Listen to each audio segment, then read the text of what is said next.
biggest game of the season for both Derby County and Blackburn Rovers this weekend, as of course we enter the John Eustace derby. One team on the brink of relegation, one team trying to get themselves back in the playoff mix. What we're talking about, we'll tell you all about it next.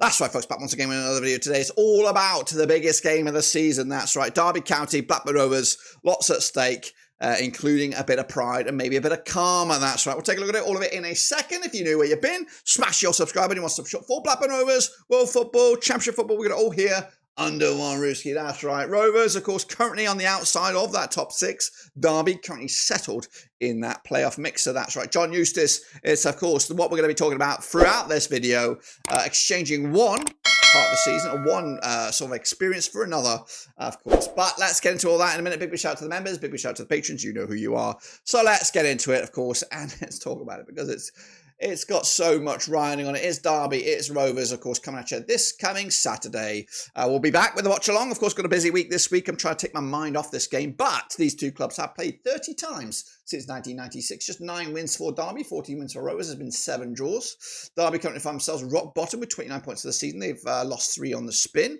all under John Eustace, and all without scoring a goal. Up against Rovers under a new manager themselves, just one defeat in the last 4, 42% form. They are 7th right now, 52 points for the season. And of course, on their record, Derby do have a 3-0 win, scored 29 goals in those 30 games, 0.97 goals a game on average. Rovers on the flip side, we do have a 4-0 win on our record, scoring 40 goals in those 30 games, 1.33 goals a game on average. Derby yet to win in the last 12. They haven't won any of the last 5 matches against Rovers, which I'm going to showcase you right now. This is the last 6, both home and away.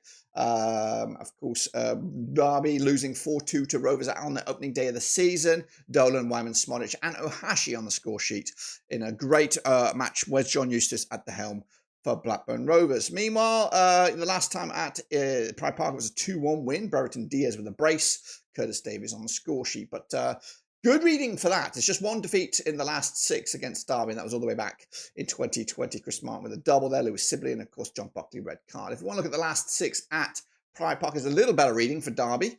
Rovers back-to-back wins, of course. That 3-0 win is on the record there. Also a 1-0 win for Derby back in 2016. So it's been an okay fixture for Blackburn Rovers recently. But because of the implications and the other bits and pieces around this game, it just feels different. It feels very, very different. And I think I need this break here this week to not really think about it. If you want to look at the last 10, though, again, looking for the red. Red is good. Green is bad. So just 1 defeat in the last 10 against them. If you go back, even right back to the dawn of time here, Rovers winning 50 of them, Derby winning 33. There's been 25 draws, and we've outscored them 195 goals to their 166. Anyway, that's of course that. Let's take a look at the squads then, shall we? Of course, this is the squads pretty much doubled in value. Rovers 52.5 million compared to the 26.25 of Derby. The average player is 875k. Average age is 27.3, slightly older than us. They have less national team players, same amount of youth national team players, and they have more foreigners. Rovers with the 1.95 million euro on the average, 27.2 as the average age, 2 youth players and 11 foreigners. Let's take a look at the coaches then. Here he is, the snake, that is John Eustace. He is younger to that of our coach, Valerian Ismail. He's got a 1.46 points per match ratio compared to Valerian Ismail's 1.7. Now let's take a look at the records then. Eustace's record against Rovers, very weird looking at this. He's managed it against us 5 times, winning once and losing 3 times, 0.80 points per match ratio. And his record against Valerian Ismail is also not good, but they've only managed the 1 time and he lost it. Valerian Ismail's record against Derby, he has lost once against Derby, but he also won. He's picked up 1.25 points per match ratio against them, but he does have a record, a faultless record at the moment against John Eustace. Take a look at the star men, according to the valuations anyway. Nat Phillips, is he actually on the books at Derby or is he on loan? He's valued at 3.5 million compared to Tyrese Dolan at 5 million. Again, these are kind of fake numbers really, because if he's a loanee, Nat Phillips, and Tyrese Dolan's contract's expiring, he's not worth 5 million. I'd love to get 5 million out of him, but unfortunately, no. Let's take a look then at the squads. We're going to start with Derby. Here we go. The hosts. They got Jacob Settersman. It's going to be between the sticks, you would imagine. Then, of course, a familiar face. He hasn't scored a goal in his professional career. He's coming up to breaking the record. So put a quid on that. Good players in the back here. Langlass is looking really solid. Matt Clark is also solid as well. Calmaldo, decent left back. I believe. Into midfield, they've got some good options. Of course, Ebert Adams running the show. Ozo is out for the season. Ben Osborne could come in. I've got him on my mixer there. And up top, they got some options. They've got Jerry Yates, of course, on loan from Swansea. Ex-Preston man, Thomas Barkhusen. Mendes Lang, Kamal Roof was brought in as well. So yeah, they've got some selection headaches potentially up top. Salverson as well has looked bright in the couple of games I've watched so far. This is what I've gone with though. Zetterstrom between the sticks. We've got Nyambe, Langless, Forsyth, and Eldo. We've got Osborne and Adams, Barkhusen, Salverson, Mendes Lang, and Jerry Yates. Goodness gracious me. Let's take a look at the Rovers squad. For those guys that don't know, Blastus Toff, Ainsley Pears compete for the number 1 jersey. Pears currently rides supreme. At the back there, the left backs are getting back into tip-top shape, but you can't really excuse Yuri Ribeiro at the moment because he's looking absolutely phenomenal right here, right now. The question marks will be, will Dom Hyam be in there? Of course, there was some dubiousness with his performance against Norwich. But if nothing happens on that one, he should be there. Alongside, probably you would say Hayden Carter, maybe Danny Bart getting a little bit closer to returning as well. But Callum Britton will probably be at right back. There's no questions about that. Into midfield now, Tronstad ready yet? Hopefully another week on the training field will be enough to see him partner Travis again in what was the best midfield duo we've had in a long, long time. And that midfield duo was key to our early season form. So getting that back could be pivotal in our top 6 push. Then the question marks really is who's going to be in that supporting trio. I'm going to go to my face here because I'm concerned. I'm concerned a little bit about that supporting trio because Dolan is frustrating. Cantwell could also be a little bit frustrating as well. Cargbo was good on the front foot, a little bit dubious on the back. Hedges is getting a lot of heat beforehand, but he came on and probably played his best 15 minutes in a long, long time. So there's a lot of selection headaches in there. Of course, Manuel Dennis will not be involved because of his stupid ass red card. Then Yuki Ohashi is also back. So what do we do? It's a big old conundrum as well. But if we go back to the personnel here, this is what I'm thinking for the next game. I've gone with pairs of Britton, Carter, Hyam, and Ribeiro. Of course, as you would. Travis, Tronstad, yes, they should be there. And then I'm going with Dolan. Yes, he's frustrating, gives me a headache, but he's got a bit of magic in him, and hopefully he can deliver on the game. Cargbo, again, very good. And again, maybe just repeat what we did last time around. 60 minutes, then bring on Hedges. And then Wyman, deserved it, got the equaliser, bish, bash, bosh. And Ohashi, I think, is back. He looked good, tenacity, no nonsense. And of course, him against a Forsyth at the back there could be a difference maker for us this weekend. Because this game, despite the situations in the table, it's not that. That goes out the window. That form goes out the window. The position of the table goes out the window. There's so much on this game. Really is. Anyway, let's take a look at the star men for both sides here. Ebo Adams has been an absolute monster for Derby, and is a good bit of business for them. And yeah, so is Kieran. Joe Cashington now left for Brighton, I believe. Matthew Clark also solid at the back. Mendes Lang was captain, now been stripped, given to Ebo Adams. On the flip side, Callum Britton's been phenomenal. Dom Hyam also. Danny Bart, yeah, if he's fit, do we chuck him back in the deep end? Maybe. It's while Valerian Ishmael's been brought in to make those decisions. Tronstead back as well. It would be good to see him alongside Travis as well. Let's take a look then at the statistics. 6.81 average is your Derby. They played 35 games and scored 33 goals, conceded 48, picking up a 0.9 goals a game on average. Rovers on the flip side have scored 40, conceded 35, picking up a 1.1 average with a 6.90 average on the players. As for possession-based stats there, 44.9% possession for Derby compared to 47.5 for Rovers. Clean sheet 7 for Derby compared to 13. Duels though, 50.7% won by Derby, 50.9% won in the air. No red cards thus far, which is quite decent. Meanwhile, on the flip side, Rovers 50.4% duels won, 51.2 duels won in the air. They have 3 red cards now following on from Emmanuel Dennis's double yellow. Let's take a look at how the possession-based stats worked out here. Of course, when in attack, Derby are pretty much even Stevens down the flanks, both the left and the right, 39%. When in possession, 29% is in the middle, is in the defensive third. Rovers on the flip side, pretty much even Stevens as well, down the left and the right. When in possession, 32% of the time is in the defensive third compared to 26% is in the attacking third. As for shots ratio, this does look very similar, doesn't it? Again, even split for Derby, but both down the left and the right, 14% of the shots each side. They're 64% within the 18-yard box. As for Rovers, 50% coming down the right, 14 down the left, and 59% of the shots in the 18-yard box. As for shots conceded, more often than not coming down the right-hand side for Derby and 8% in that 6-yard area. As for Rovers, 18% down the left. And again, similar numbers, 8% in that 6-yard area. How were the goals scored then? Let's take a little look at it. Derby have scored 13 goals from set pieces. Wow, 12 through open play, so set pieces is key, and I think they did score 2 of those against us. 4 own goals and 2 counter-attacks, 2 penalties. Goals conceded, 32 from open play, 8 set pieces, 7 counter-attacks, and 1 penalty. Rovers on the flip side, 26 goals through open play, 6 set pieces, 4 counter-attacks, 3 penalties, and 1 OG. As for goals conceded, 21 through open play, 10 set pieces, 3 penalties, and 1 counter-attack, 0 own goals as of right now. Let's take a look at the form coming into this and what's in store for Derby. Now, they're coming into this on the back of that 1-0 loss to Borough. That was away. They did lose at home to Millwall just by the 1-0. And then, of course, losing to QPR 4-0. Haven't scored a goal in the last 4 games. But the home form is okay. I know it does look bad here, but they did pick a point against Oxford. They're taking on Rovers right here right now. After that, they got on Coventry, they got Plymouth, they got Preston, they got Swansea.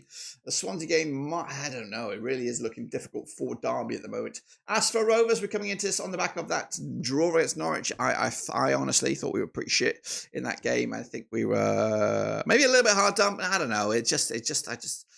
You know, it's not opportunity missed, but Norwich are a decent side, and I think they showed their quality. This is massive for Rovers. We've got to get something out of this, and hopefully it's more than just something. Then it's Stoke.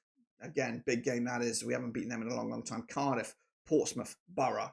Difficult, but winnable games, if you know what I mean. And hopefully Van Ishmael can get it right, because I'd like to see him get his first win on his belt pretty quick time.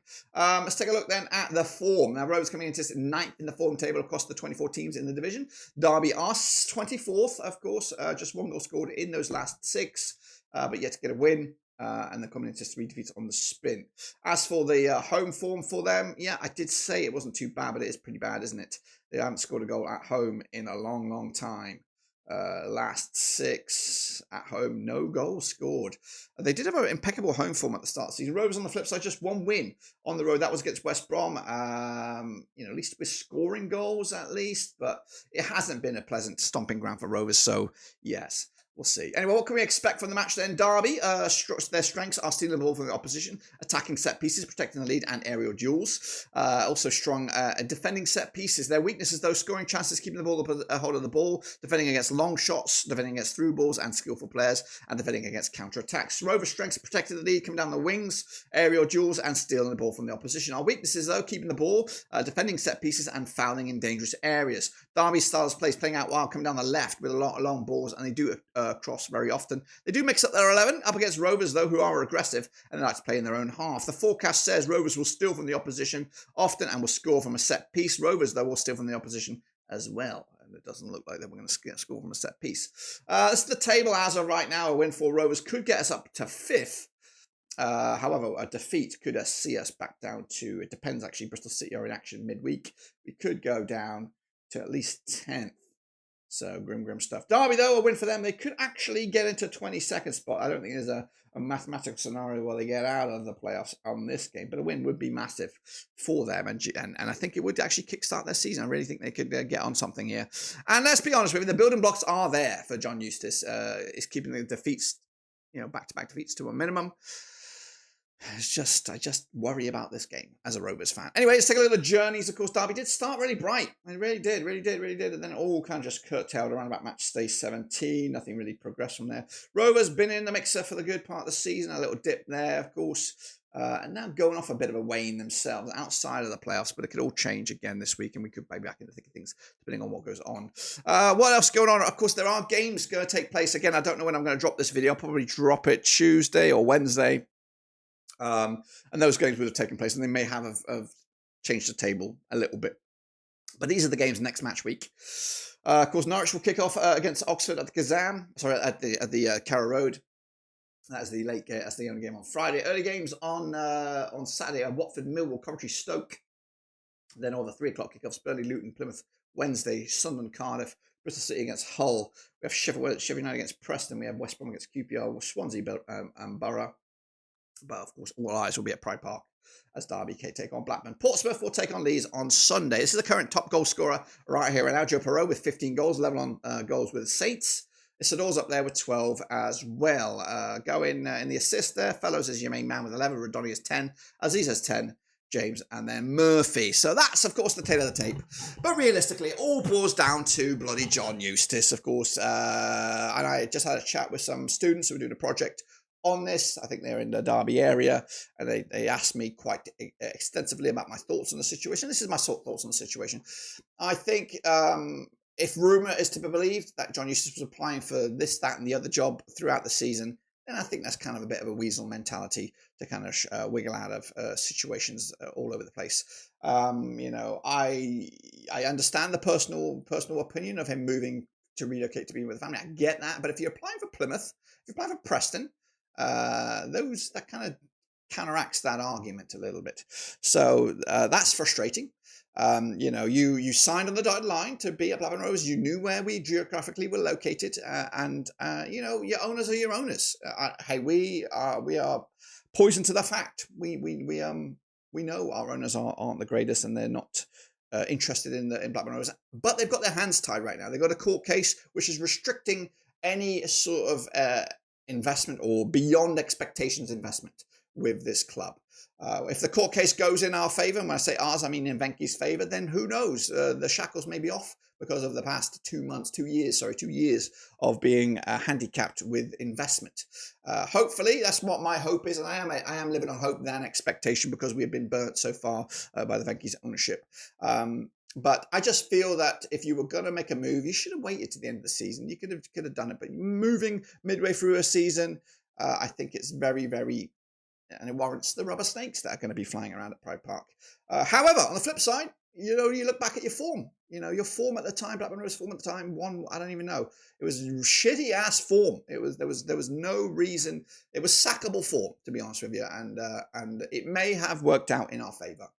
And karma is a beast. Karma is a beast, you know what I mean? And let's see what happens at the end of the season. Will we end up in the top 6? Will you guys go down? That's, of course, what's on stake here. And of course, this result could be a massive factor in that. So, yeah. But don't get me wrong. I think you have made Blackburn Rovers a defensively sound team. You saved us from last season, and I'm forever grateful for that. And I do honestly think you will get it right with Derby. I think if we both end up in this division next season, I do expect Derby to probably leapfrog Blackburn Rovers next season. I'm not saying that we're going to be relegation fodder, both of us. I just think maybe mid-table, you guys will maybe finish 10th, we might finish 14th, something like that. So that's where I'm at. I'm just a little bit, I think you were a little bit rash, your decisions. And again, from what we're reading, if you are making applications for Plymouth, Preston, as early as in the season as that, and it kind of makes me feel a little bit like you did the dirty. So, what about the game itself? Well, it's a big one. It's so much riding on it. Derby need the win to get out of the drop zone, or at least get close to the drop zone. Blackburn Rovers need a win to get back into the playoff mix, or at least maintain that top 6. A win for either of the clubs don't change anything, because a win for Rovers probably won't put us in the top 6, because I expect Coventry and West Brom to get results this weekend. A win for Derby doesn't get them out of the playoffs, but it just keeps them in the discussion. It keeps Derby in the hope of saving themselves. It keeps Rovers in the mix of top 6. So realistically, in the last few games, the Swansea, the game against Norwich, the game against West Brom, I went 1-1 all the way, and I was thinking about a 1-1, and a 1-1 would probably be the right decision, but I've just got something about my gut here. I'm hoping Valérien Ismaël has a good, long, hard week on the grass on the training field this time around to rectify what I saw against Norwich. I was not happy against some of the performances from Rovers, key individuals, and I just think the squad, or at least the 11, was not the best. There were some areas that could be definitely rectified. So I'm going to back my boys here. I'm going to back my boys in probably the biggest game of the season. You can stick your Burnleys up your arse for this point of the season. There's a lot on this. Win this, we're back in the thick of things. And who knows, we might be in the top 6. But a defeat would be a very bitter pill to swallow. So I'm going to back my boys. I'm going to go with just the 1-0 win. I know Derby have lost the last 2 1-0 wins. But goal scoring is a problem for Derby. Right now, Rovers do have a lot of firepower, and our defensive structure is good. But we were carved open a couple of times last time around. I just hope the fact Tronstad is back, and then maybe some decisions up top will be made. Will Yuki or Hashi get the nod? What about Cogbo? What about, It's just so many important decisions to be made. But anyways, it's going to be a big old long week. That's what I think. Let me know your thoughts down below in the biggest game of the season. But until then, subscribe, smash the like, catch you later. We are done.